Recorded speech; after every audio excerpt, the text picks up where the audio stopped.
Hey Ruth, how's it going? I was wondering, are you free after next week's parents' evening? Oh, hey Deborah. I'm doing great, thanks. I might have an hour or so free. Why, what's this about? Well, you see, it's like this. Me, Sylvia, Gina, and all the other moms are going for dinner together. We were wondering if you wanted to come too. You only moved in around here recently, and I know how hard it can be to get used to a new town where you don't know anyone. We like to get to know you a bit more, so we thought it might be nice for you to get a chance to mingle with everyone. Don't you think that's a good idea? Thanks for thinking of me. It really means a lot. But I'm sorry, Deborah. I'm not going to be able to make it for the dinner. I have plans, so I'd only end up having to leave halfway through. I'd love to come if I had the time, but yeah, sorry. I'm super appreciative of the invite, though. You have plans? What kind of plans? I'm going to see a play with my daughter. She wants to be a stage actress one day, so she can't wait to go and see what the real thing's like. It really is a shame. I'm free all Saturday this week, but I guess you guys won't be doing anything then. An actress? With that face? Excuse me? Listen, Ruth, I'm gonna tell you something as a friend now. I don't think you understand how difficult it is to make it in show business. You wouldn't believe how many times I've applied for my own daughter to get an audition as a child actor. She got rejected every time. She never even made it past the initial screening. I see. I'm sorry to hear that. But my daughter doesn't want to just do it while she's young. She wants to make a career out of it. It's all the same. She'll only end up not making any money and leeching off of you. To be honest, you'd be better off just making her give up on the dream before she wastes any more time on it. How can I tell her to give up on her dream when she hasn't even auditioned yet? I want my daughter to learn what it means to work hard towards accomplishing a worthy goal. If she says that's what she wants to do, I intend to support her every step of the way. I had my suspicions, and yep, there it is. You just want people to think you're interesting, don't you? It's so obvious, admit it. I mean, really? This is kind of cringy, Ruth. Could you, stop? I really don't know what you mean. To think we went out of our way to invite you, and this is how you repay our kindness? You're such a letdown. Things could get quite difficult for you in this town if you refuse the kindness of your friends. You know that, don't you? Please don't misunderstand me. I'm super grateful for the invite, I really am. But I can't just remain silent while you insult my daughter's appearance or tell me I should force her to give up on her dreams. To be honest, what you said made me uncomfortable, and I'd appreciate if you kept those kinds of comments to yourself in the future. What? And, Deborah, I think you should be careful not to use that kind of language in front of the kids. They're very impressionable. I have to go now. Goodbye.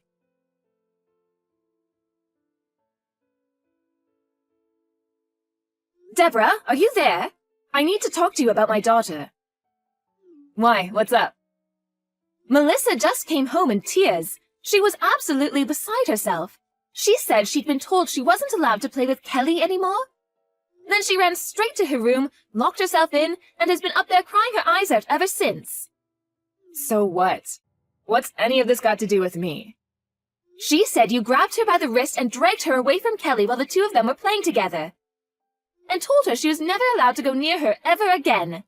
What the hell is going on? You need to explain yourself right now. Oh, I do I? Fine, I will. There was a perfectly legitimate reason for me doing what I did. I think it was about, 3 days ago now? You and your daughter helped a homeless man in Rosewood Meadows Park, didn't you? I heard all about it. Sylvia told me. You know, Alice's mom? I'm pretty sure he wasn't homeless, but yes, we most certainly did help an old man. What does that have to do with anything? What does that have to do with anything? It has everything to do with everything. Do you have no self-awareness of how dangerous your behavior is? We were just walking along and my daughter suddenly shouted, "Mom, that old man just fell over." When we went over to see if he was okay, he told us he tripped and lost his footing, and that his ankle hurt. So we just helped him to his feet and made sure he was okay. Which part of that constitutes dangerous behavior? I'm kind of confused. Wow, really? What's to wow about? Yes, really? Gah, Goodness gracious me, some people! Let me make this very clear. You're a public nuisance. You may have thought you were being the Good Samaritan, but please try to see this from the perspective of the other locals. Do you not see how what you did was dangerous? Public nuisance? Dangerous? Firstly, if you touch a homeless person, you'll be covered in germs. Then, if your daughter went on to play on the playground equipment, she'd spread them to all the other kids, including my daughter. Germs? That's hardly a problem as long as you wash your hands. Isn't that just common sense? And that's not all. Now that one little schoolgirl's been nice to him, what if he gets the wrong idea and starts going around trying to befriend others? Due to your foolish actions, your daughter will let her guard down around people she should have a healthy mistrust of. Not only that, but all of our children could be in danger now because of you. Who the hell knows what's going on in the mind of a stranger? You've opened Pandora's box. I make it very clear to my daughter that she isn't to speak to strangers or go with anyone who approaches her in public under any circumstances. She's fully aware of the dangers. I tell her so often, in fact, that she's probably tired of hearing it. Aren't you blowing this out of proportion just a tiny bit?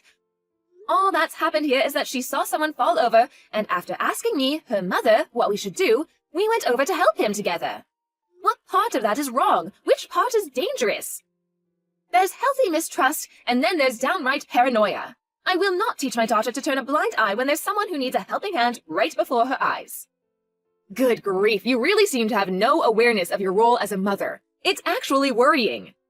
It's a mother's duty to teach her children the difference between right and wrong, what they should do and what they shouldn't. I'd hardly call wanting to help an old man on the floor and taking the necessary action to do so wrong. I was very moved by how my daughter acted that day. I was very proud of the way she reacted, and without me even having to prompt her at that. Tell me, how exactly does what you did benefit either of you? What is there to be gained from helping homeless people? Anything at all? I'm drawing blanks. We weren't thinking about what might be in it for us when we helped that old man. We just wanted to help him. Besides, I'm just repeating myself now, but he wasn't homeless. There's no sense in talking to you. You are beyond help. Oh, by the way, I reported you, your daughter, and that homeless man to the police. You did what? I told them there was a dangerous homeless man marauding around the neighborhood and a dangerous woman and her child helping him. I can't have my Kelly associating with people like you or your daughter. If they continue to be friends, she's sure to end up going off the rails. I just know it. They're forbidden from playing together from now on. Oh my God, please just wait. I will not wait. It's too late. Anyone in their right mind would do exactly as I have done. There's a dangerous family in the neighborhood and we are all going to have to take action. But Melissa and Kelly get on so well. You know that, don't you? How could you do this to them? You're going to ruin their relationship if you go through with this. What if my Melissa starts believing she did something wrong and stops helping people because she's scared she'll lose her friends? Wow, is this really how you think? The way you view the world is actually disturbing. I can't believe you're trying to paint me as the villain in all this after what you did. I suggest you think very carefully before saying anything else, because you seem to be forgetting something here. My husband is the chairman of the local assembly. All it would take is one word from me and you would be finished in this town. Finished, I tell you. Oh, what's this? You ignore my messages the moment things start looking bad for you? Fine, I'm sorry. I was in the wrong, okay? Will you please just rethink separating Melissa and Kelly now? Don't say my daughter's name ever again. I'll think about it on one condition. You and your germ-ridden daughter have to go to the hospital and get sprayed down by men in hazmat suits first.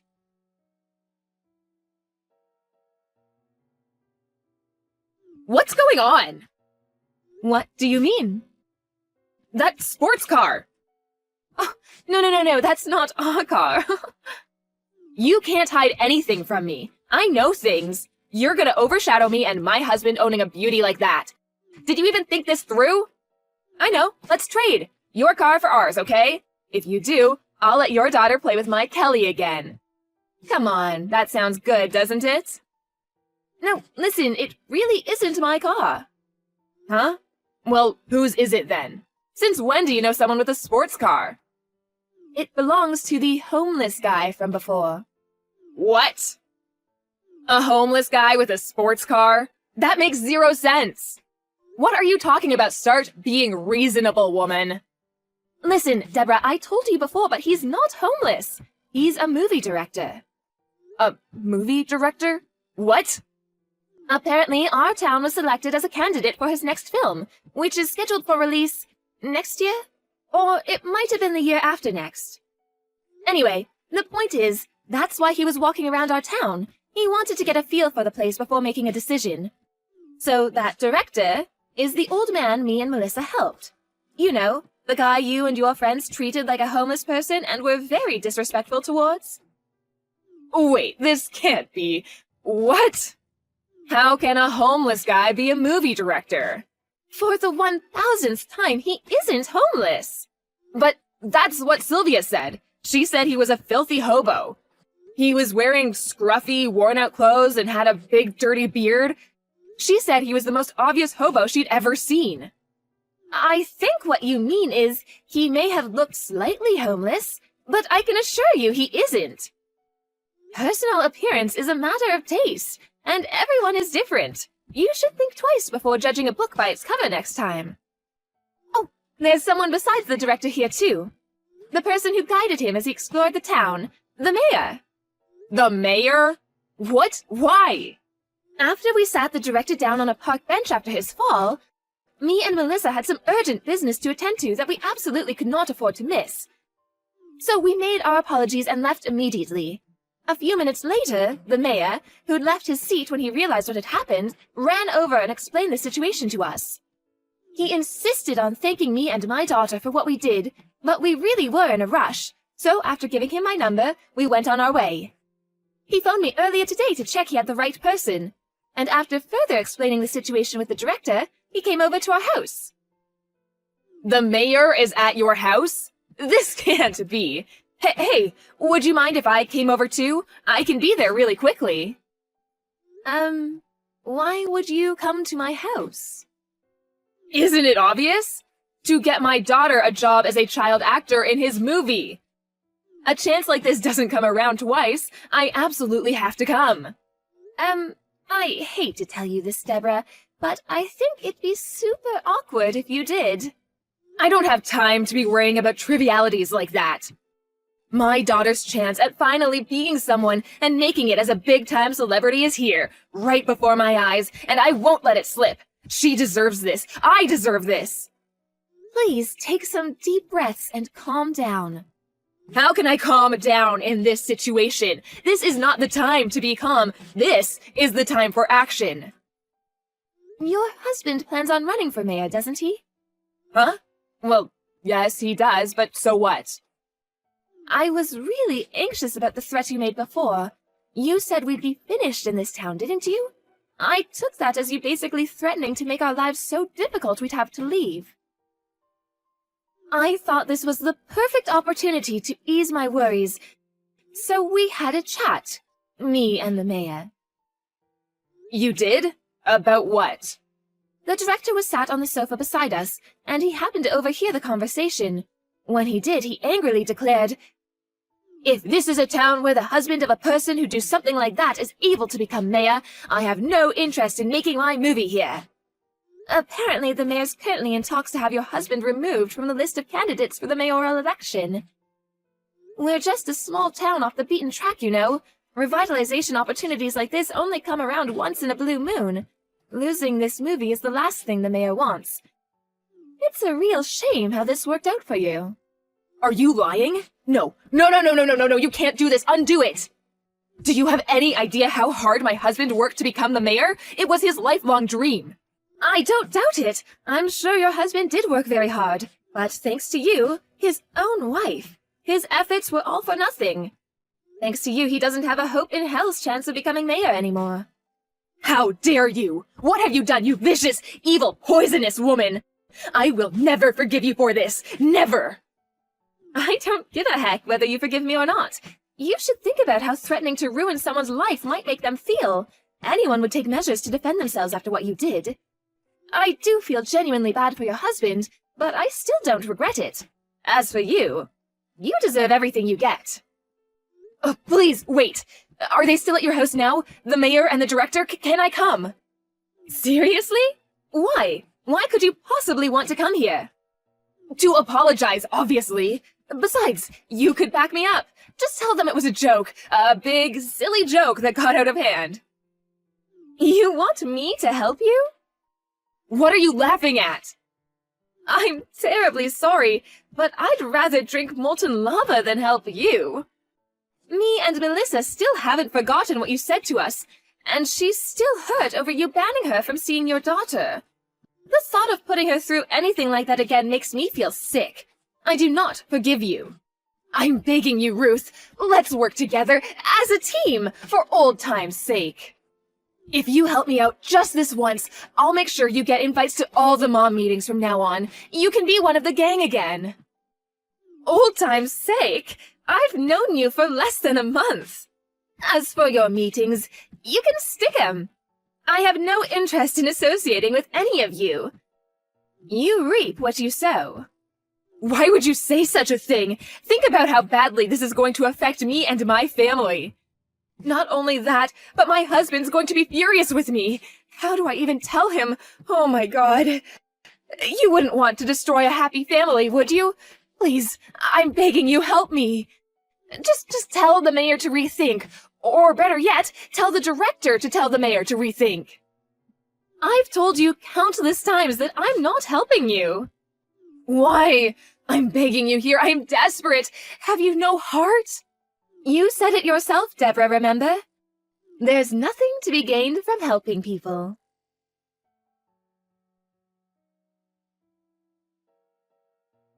I blocked Deborah's number after she spam called me like a woman possessed.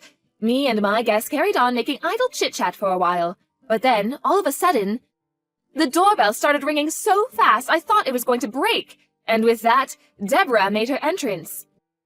She introduced herself to the director and the mayor with a curtsy, probably attempting to display an air of refinement. But then, before she'd even stood up straight again, she started begging the director to award her daughter a child in his movie. I think my Kelly would be the perfect fit.